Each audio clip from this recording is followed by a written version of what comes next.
Hello everybody, welcome to day number 11 of my Handmade Holidays series. If you subscribed, thank you so much. If you have just joined me and if you find this an interesting video or if you decide to watch any of the others that I've done, please like. That at least sends it out to others so that they too can watch it. Today we're going to be foraging for greens to make a centerpiece for our dining room table. So come along with me as we go foraging in the woods.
You need to choose a container.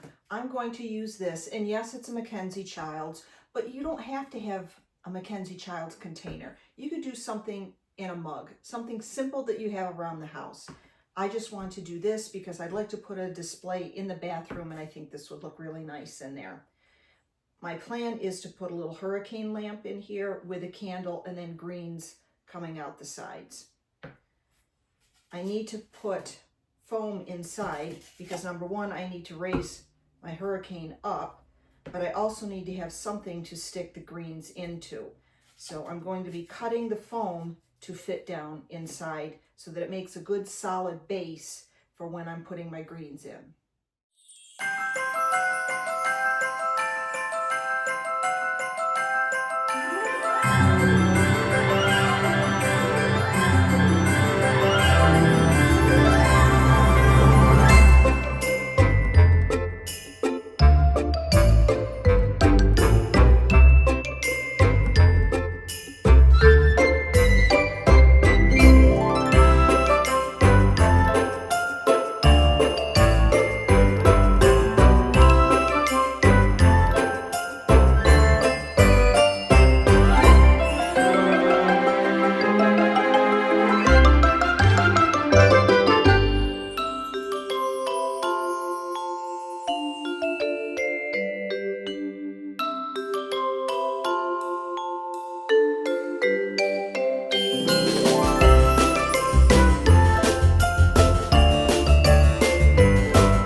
basket of greens that we gathered from outside. I'm just going to lay them out on the table so we know what we have.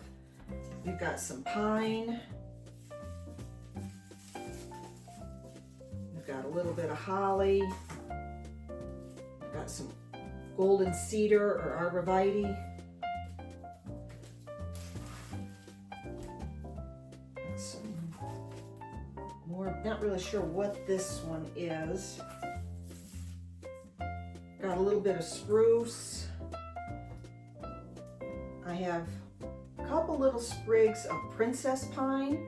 Didn't want to take a lot of that since I don't have a large batch of princess pine growing in the woods. I also grabbed some, these are wild rose hips.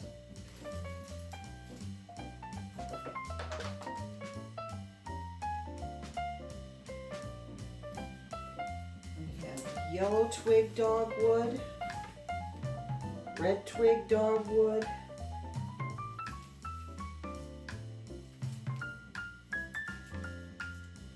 these are some type of winterberry. It's an ilex of some sort. More princess pine.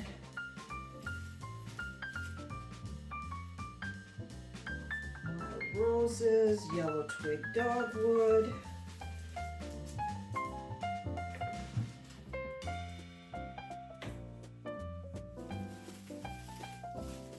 I got a little bit of boxwood and some red twig dogwood.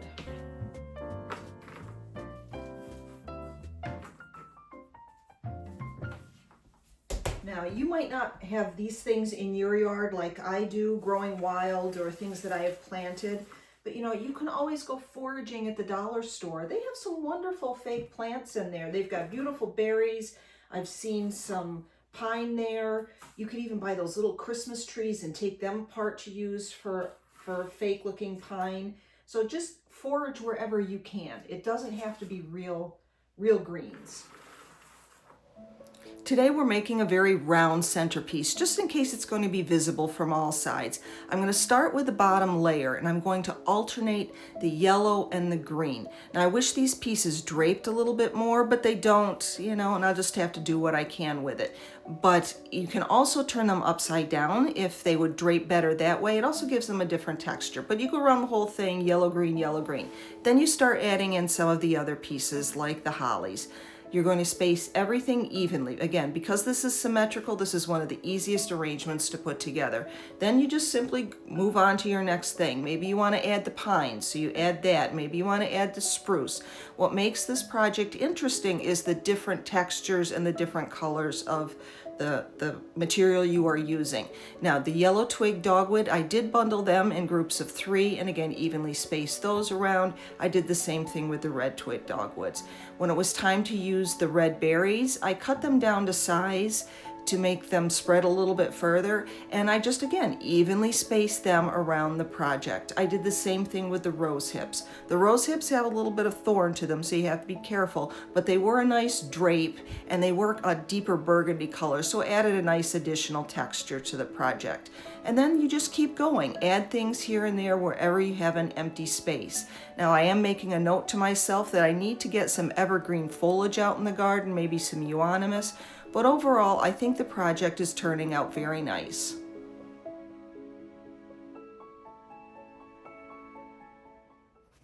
I don't think it turned out too bad. I did end up putting a dollar store battery operated candle on the inside. Could do without, could do with it. It's up to you. It might be pretty to put fairy lights in this as well, but overall, I think it turned out pretty darn good. When it comes to using live greens, being inside dries them out really, really quick. So it's best if you're doing a live green arrangement to do it as close to when company is coming as possible. If you need to, you can always stick them outside, especially if you're in a cold climate like I am. I could do these early and I could stick them outside and then bring them in just before company comes so that they're nice and fresh and crisp. Well, that's it for day number 11. Please remember that when you are outside foraging for greens and berries, that this is food and shelter for wildlife. So please be considerate and conservative with what you're taking so that Mother Nature doesn't suffer. And please remember that this whole program is about using things that you have around the house. Just because I mention name brands does not mean that you need to go out and use them. And goodness knows that I've had no support from any of the vendors that I've mentioned or the stores that I've gone shopping at. I'm just sharing everything with you. So we'll see you in the next one. It's our final video. Thanks for watching and have a good day. Bye-bye. Like and subscribe.